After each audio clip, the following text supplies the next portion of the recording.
Today we're going to be talking about a pen that is quite interesting.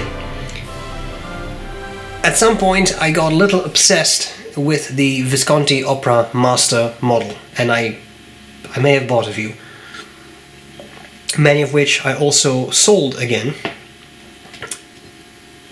And at some point I found Rozmenko with a Z or a Z if you prefer, Rozmenko on eBay. He's in Australia and he had a series of 3 pens, all the Opera model, that was exclusive to Australia. There was the Australis, which was a beautiful black Opera Master sized pen that came with rose gold trims and a rose gold letter opener. I bought that and I sold it. Beautiful pen, I didn't use it enough. And there was the Didgeridoo, which was kind of like the Wall Street model, so an Opera model with a power filler, beautiful material, looked like it was the same material as the Titanic, if you know that Visconti Titanic. And then there was, so that was a bit smaller than the Opera Master, and then there was a model kind of in between, closer in size to a Master than to a regular Opera, called the Kakadu. And if I'm not mistaken, Kakadu is I thought it was something like a national park in Australia. I never bought the Didgeridoo because I didn't need that. I didn't need anything really, but you know how things are. The Kakadu I bought, and that's the one I kept. And this is the Kakadu. Now I know it looks black. In fact, it's not. It's a very, very dark blue, but it takes a really bright light to see that it's actually blue. It has brown swirls on it. And it's a fantastic size. Just a little bit, tiny bit smaller than an Opera Master, but still a very pleasant size. Power filler and much lighter than the Opera Master tobacco I have because it has less metal. I don't know exactly how this works, but I mean, with the Master, this turning knob is metal and it really adds a lot of weight to the back end of the pen, but here it's really comfortable. This pen is so nice, I like it so much, and it's such a reliable writer that when I went to defend my PhD thesis, I took this to take notes as I was being asked questions. So there's the very personal part of this pen, and it's one of the reasons I really, really like it, because it was with me at a very significant event in my life. It's a great pen, and just to show you that finish up close a little bit, I like those brown swirls. They haven't overdone it, but especially in the cap there's quite a couple of nice ones. And then here's a very pronounced one. It says Kakadu in blind engraving on the barrel. I could have done without that. I don't necessarily need engraved pens like that, but you know, it's the way it is. Then we have the cap and a little My Pen system yellow that kind of worked with the swirls. The clip, that Visconti spring-loaded clip, Ponte Vecchio, the works, and this I'm fairly sure is still one where they used enamel and didn't laser engrave, so there's enamel in the writing there. Power filler holds a nice amount of ink. This is actually one that I have not yet inked up. I'll ink it up for a writing sample in a second, but it's a beautiful system. Put that in a bottle of ink, push that down, you create a vacuum, you draw up ink.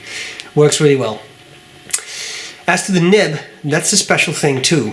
I really love the 18 karat gold nibs from Visconti. I like those better than the palladium nibs, and they are no longer made, unfortunately, which is a shame.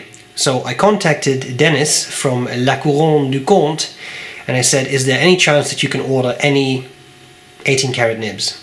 Visconti, as broad as possible. And he said, he checked and he said, I can order one for you. That's the last one I can order. So before you all rush to him, that's the last one I can order. And it's an oblique stub. And I thought, that's fascinating. I've seen stubs, I've seen oblique, I've not seen oblique stubs. So I thought, boom, shakalaka. Apparently it's time for me to try out something really fascinating. And so of course I got it. I put that on and it's a stellar nib. It's fantastic. It is exactly what they say it is. Stub, smooth, oblique, nice line variation.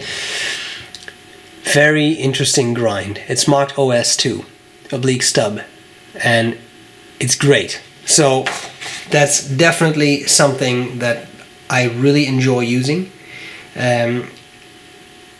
It's a great nib, and it really adds a lot of nice character to your handwriting, which I think is great.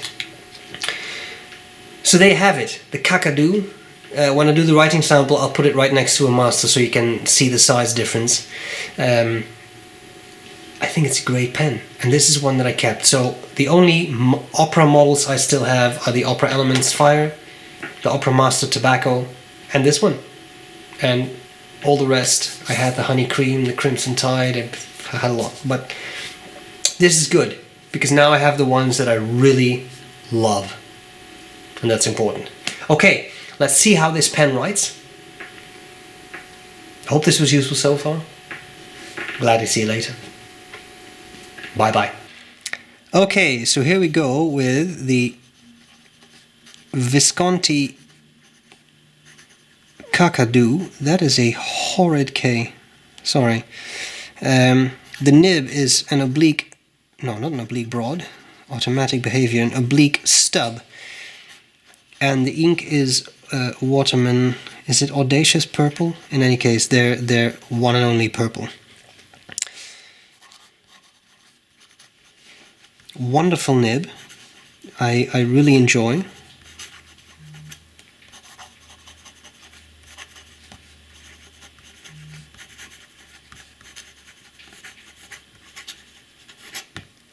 That I think is just a very pleasant writer.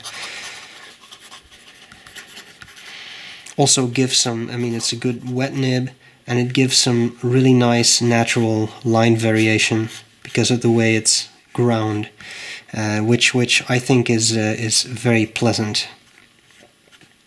Now, one thing that I promised you was a quick overview, and